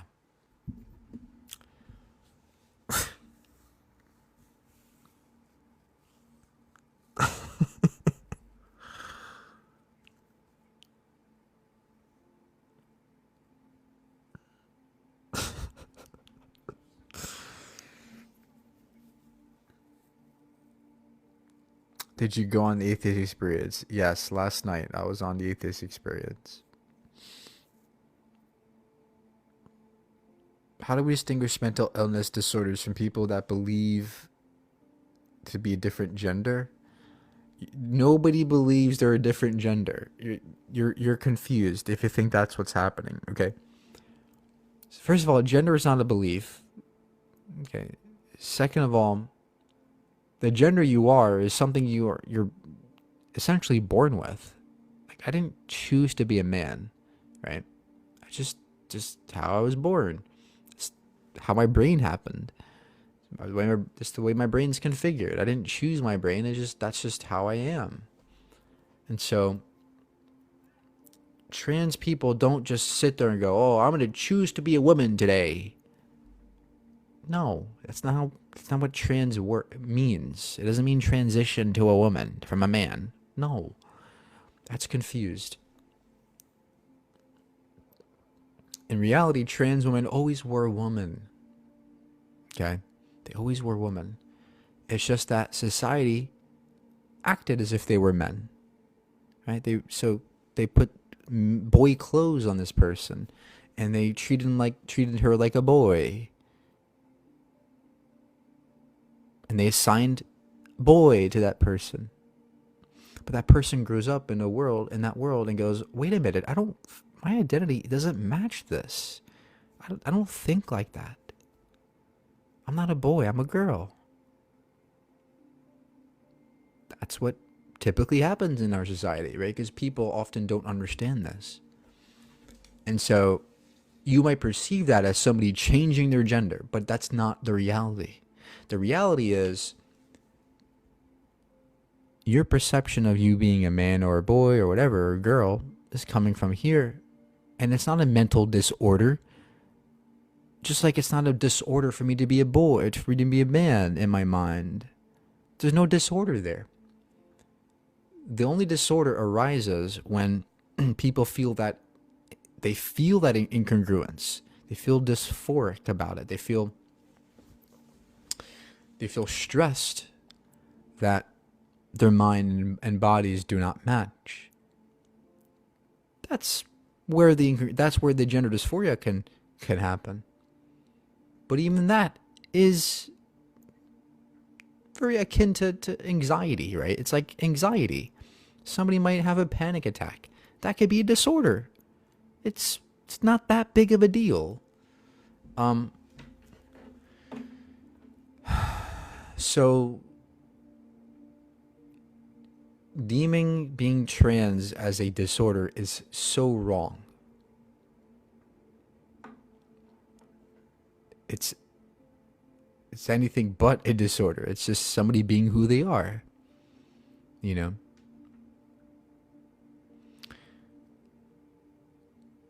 Everyone who has an agender has a gender identity. Yes, even agender or gender non-binary, those are identities, right? Because look, my identity as a man is a product of the way in which I fit in within society, the behaviors I exhibit, like masculinity, my expression of who I am. And so if my identity aligns with those things, but clearly if I was a woman, my identity would align with more feminine features, more female typicalities, right? But there's a spectrum in between. It's a spectrum of of identities, right? I can be in between there. My identity could be anywhere in between. And so there's clearly going to be a spectrum of genders. That's why we have so many different types of gender identities, because there are different ways in which the brain can align with those gendered features. You know, and the only reason why, oh, you think there's more than two genders, it's only crazy because you are under the perception that gender is sex, that boys all have penises and girls all have vaginas, and that there's no nuance. That's ancient. That's outdated nonsense. In reality, we now know that gender is separate from sex. They're two distinct things. And so you can be a man, and your chromosomes, your genitals are irrelevant to your manhood. Okay? Your chromosomes, your reproductive abilities are not indicative, nor are they determining your gender.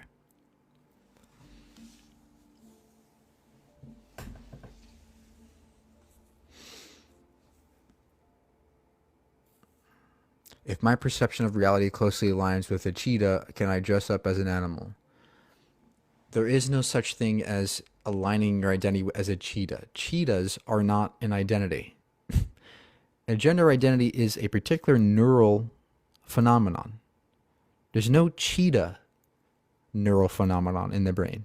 Right? There's no structure in the brain that gives rise to us having cheetah identities. It's not possible because we're not cheetahs.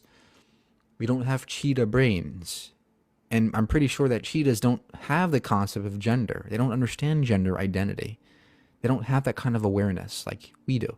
As far as we know, the only animals with gender identities are humans, because we have the higher brain functioning that allows that.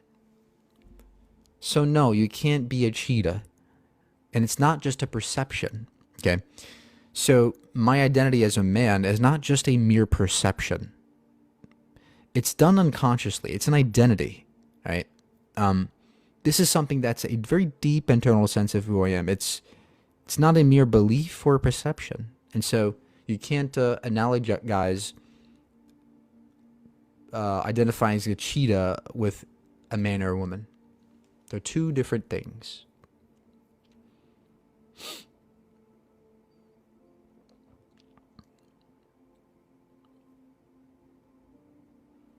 This is why Trump won. People are tired of this nonsense. Well, you can say that, but the problem is you're not listening to what we're telling you. And that's why you're confused. That's why you think it's nonsense, because you just close your ears, you shut your eyes, you say, nah, nah, nah, nah, nah, that's not real. Nobody can get through to you. And so that's why you're stuck in the past, in 1990, 1970, right? You know, back in the 1960s, people thought being gay was a mental disorder. They thought being gay was bad, okay? And it was taboo to talk about back in the 1960s. But that changed over time. And they would have said the same thing you're saying. Oh, Thank God Reagan won because of the gay stuff. We're tired of the gay stuff. people would have said that in the 1960s. But what happened since then? Oh, we learned about people. Oh, they're not crazy for being gay. Oh, it's part of being human. Oh, okay. Just like being trans, it's part of being human. Why? Because gender is more than just your pee-pee. It has to do with your brain, it has to do with your sociology, it has to do with more phenomenon than just your pee-pee. If you can't grasp this, I'm sorry. But go learn instead of saying, well, I'm going to keep voting for Trump. that's not helping anybody. Right? Anybody can shut their eyes and close their ears and say, no, no, no, this is stupid. I don't like gender. Ugh." Anybody can do that. A baby can do that. The hard part is listening and synthesizing what we are saying and coming up with the actual logical response. That's the difficult part. That's why you're not doing that.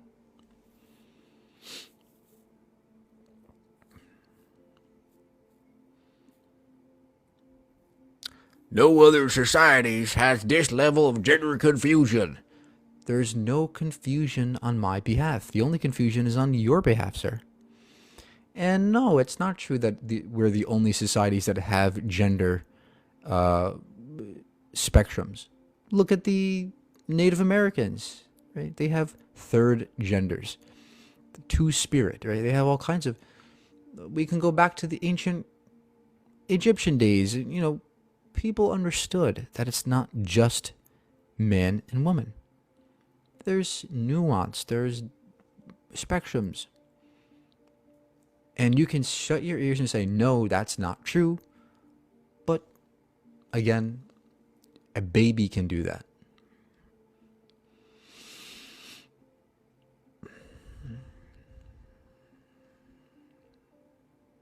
How do people that don't see gender view biologically intersex people? What do you mean don't see gender? Like gender critical people? Well, they would just say intersex is either male or female, which is true for the most part. There's no third sex, right? Sex is not, but it doesn't mean sex is binary. Sex is a bimodal distribution, right? There's two main categories, but there are overlaps. But the point is that intersex still fits in within two sexes. But sex is not gender. And this is the thing people don't understand, right? Sex isn't gender. Sex has to do with your genitals, with your chromosomes, with your hormones. Gender has to do with far more than that. It has to do with your expressions. It has to do with your behaviors, your psychology, your sociology, your neurobiology, the way your brain is configured. All that has to do with gender. And so just rejecting that in the face of the evidence and data makes no sense. You're just scared at that point. At this point, any person who's gender critical is just scared and just tribal about their view. You know? We're going to cite natives for biology. When did I say biology? What are you talking about? You asked for a society that understood gender like we do today. I gave you two. I don't know why you're so confused. Now you're moving the goalpost.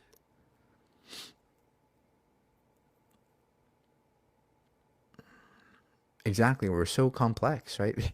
Look, think about it. Humans are complicated. Okay? Not just our bodies, but also our brains. Our minds are very complicated. And so look at what you're doing by reducing people down to their genitalia. It's either you're a man with a peepee, or you're a girl with a vagina. You're reducing people just down to their genitalia? No, there's far more. There's far more to my manhood than just my penis. You can remove my penis. I still be a man. You can remove my chromosomes. I still be a man. You can swap my chromosomes with XX. You can swap my entire reproductive system. You can put a vagina. You can. It doesn't matter. I'm still a man because here, that's where it comes from. Not down there. Here, that's where my manhood comes from.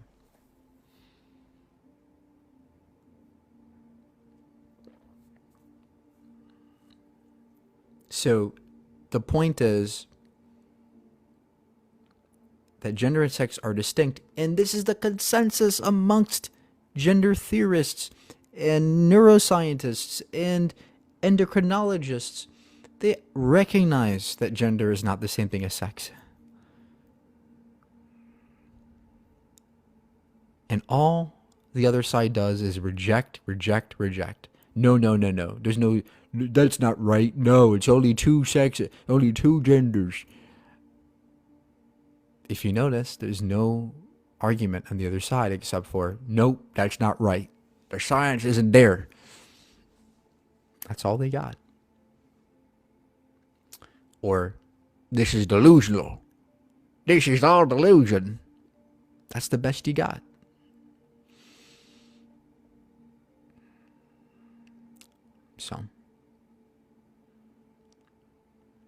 So instead of shunning away our complexities, why not embrace it? Why not embrace the beauty of our complexity?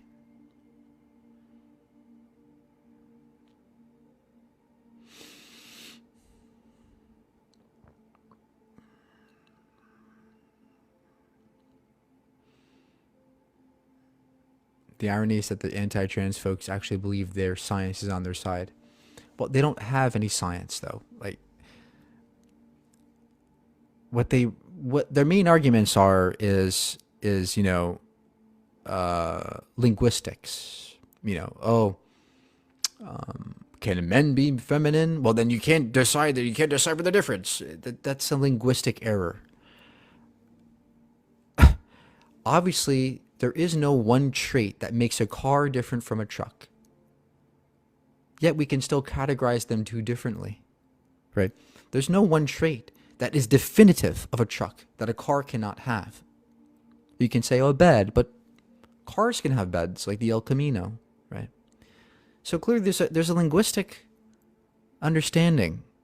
It's called cluster concepts, right? This is called prototype theory in linguistics, where we don't categorize things based on one trait. We categorize things based on typicalities, based on standout traits, based on typicalities.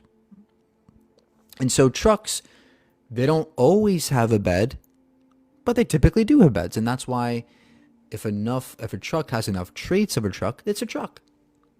Okay, just like a man or a woman. If someone's identity aligns with enough typicalities of males, then they're a man. It's that simple. And then the same works with women and anything else in between. It's a very coherent, cohesive framework for gender, but the other side just doesn't want to hear it. They just don't want to hear it. They just want to say, no, no, no. You're being sexist. You're being racist. You know?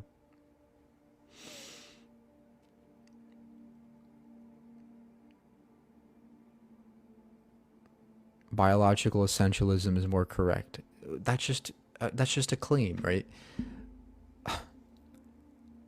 Look, there's clearly more to me as a man than just my penis or my chromosomes. Come on. There's a way I express myself as a man. There are behaviors indexical to my masculinity that I exhibit. That's not sex. That's clearly not sex. Yeah, that's gender. That's not sex. There's clearly a distinction now. That's growing. Right? There's a way in society that I like.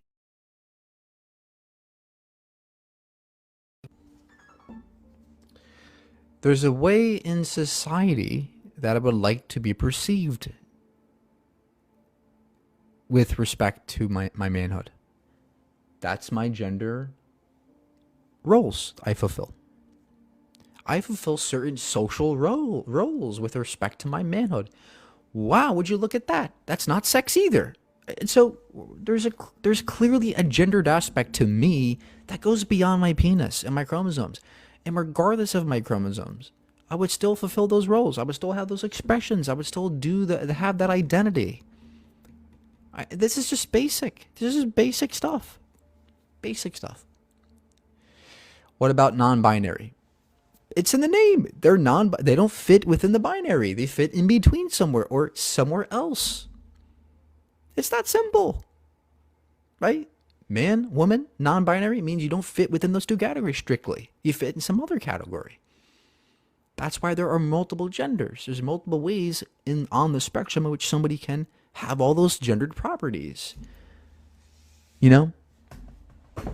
But again, the gender critical side does not have the patience to grasp this. They don't have the, I suspect, intellectual capacity to even grasp this.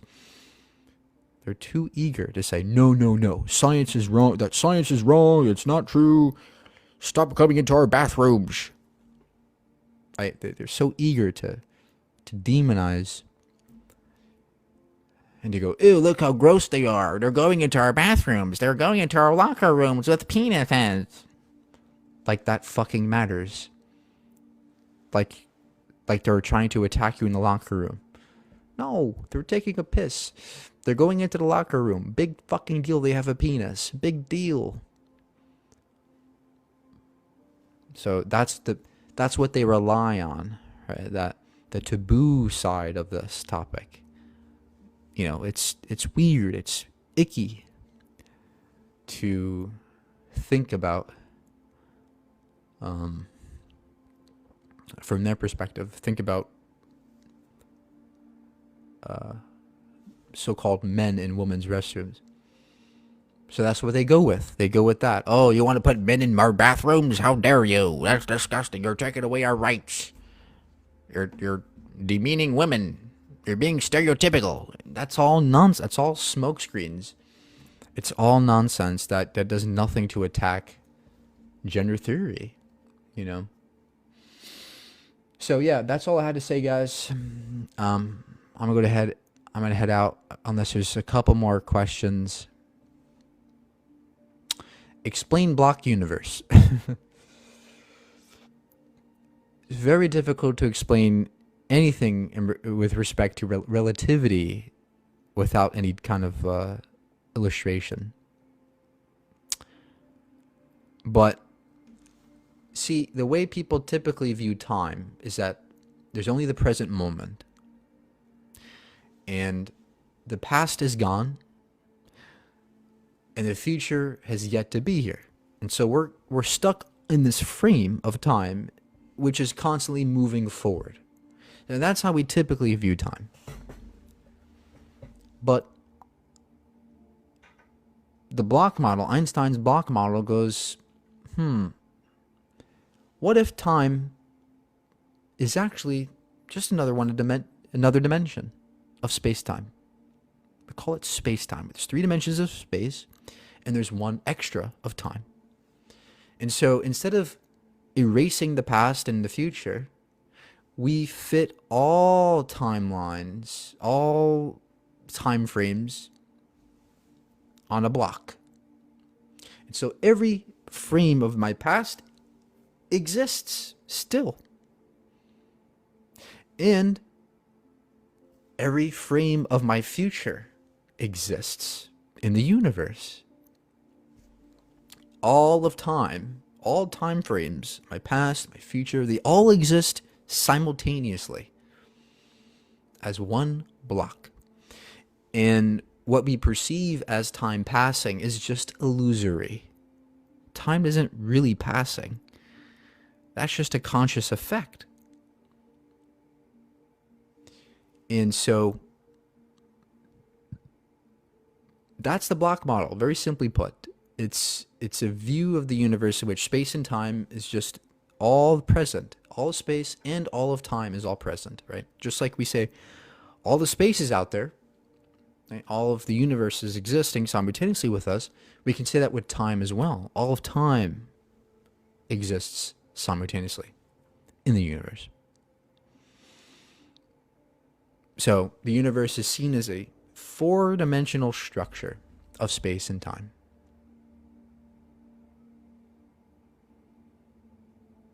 So, very intriguing. It's probably not true because it may be true, but it might be a smaller part of a larger framework when you include quantum mechanics. In other words, there's the block universe is actually not. It's just a smaller picture of the total universe. I suspect that's what the case is. But yeah, it's very intriguing. Very intriguing. So my past exists like I'm a baby somewhere. Yes. Yes. Every every time in your past still exists in the universe. Even when you were a baby, 13 billion years ago, trillion years ago, it all exists. And every moment in your future exists out there.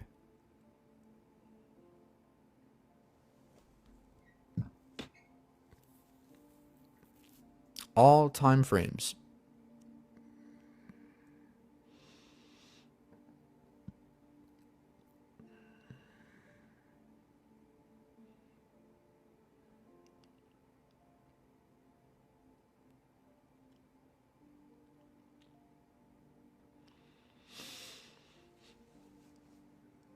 Yeah, I'm gonna come out with a video soon, talking about that more. But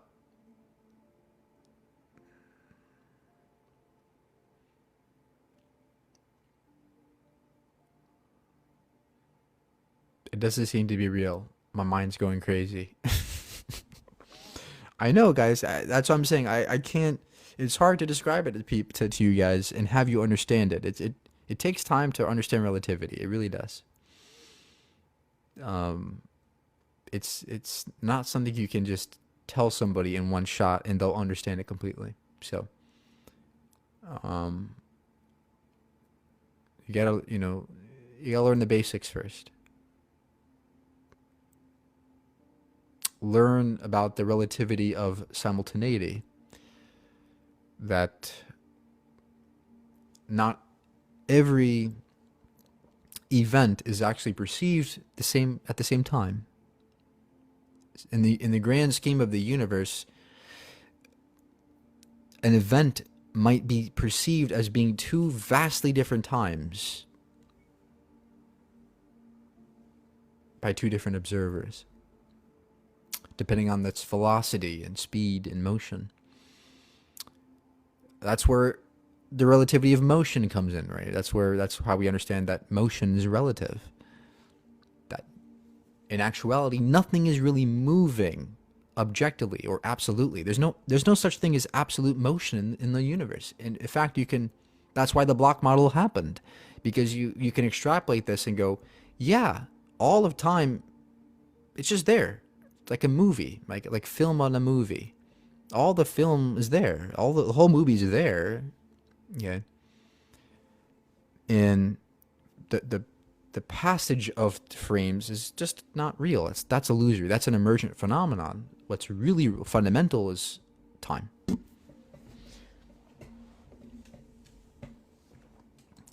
So, yeah. How long will it be until we start colonizing other planets? I don't know. But hopefully I would like to see us get to Mars within the next couple decades. I would love to see us have a colony on the moon and Mars. That'd be a dream.